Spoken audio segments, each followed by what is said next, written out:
வாங்க நம்ம வீட்டில் வெட்னஸ்டேனா லஞ்ச் பார்ப்போம். காலையில் என் பசங்களுக்கு தேங்காய் சாதம் முட்டை வறுத்து கட்டி கொடுத்தாச்சு. இப்போ பாருங்கள், அரிசி கழுவி வச்சுருக்கேன். ஒயிட் ரைஸ்க்கு கொஞ்சோண்டு சாதம் இருக்குது, ரசம் இருக்குது. இங்கே பாருங்கள், சிக்கன் கிரேவிக்கு வெங்காயம் வதங்குது. நல்லா ஒன்றா கொஞ்சம் வதங்கட்டும். நம்ம தக்காளியை வந்து அரைச்சிக்கலாம். இந்த புல்லட் மிக்சியில் போட்டு அரைச்சிக்கலாம்.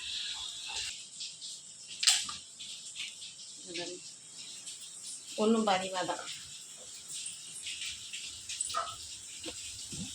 சூப்பராக அரைப்பட்டுச்சு. இன்னும் கொஞ்சம் ஆனியன் வதங்கட்டும். நம்ம அதுக்கிட்டே இஞ்சி பூண்டு பேஸ்ட் அரைச்சிட்டு வந்துடுவோம். இதே ஜாரில் அது சின்ன ஜார் இருக்குது. இந்த அளவுக்கு வதக்கணும். பாருங்க, தக்காளி போடுறேன்.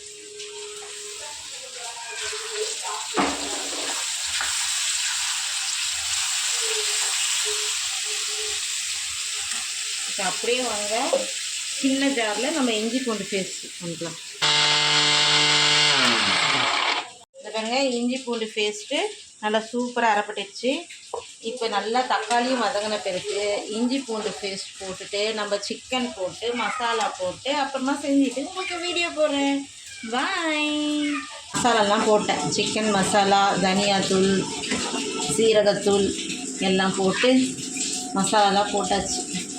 இப்போ என்ன பண்ணோம், இதை கொஞ்சோண்டு தண்ணி ஊற்றி வேக வச்சு இந்த தேங்காய் அரைச்சி ஊற்றி நம்ம சிக்காக ஒரு கிரேவி பண்ண போகிறோம்.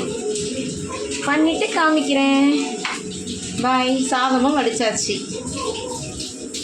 நான் செஞ்ச பிறகு வாங்க சாப்பிட்லாம். பாய்.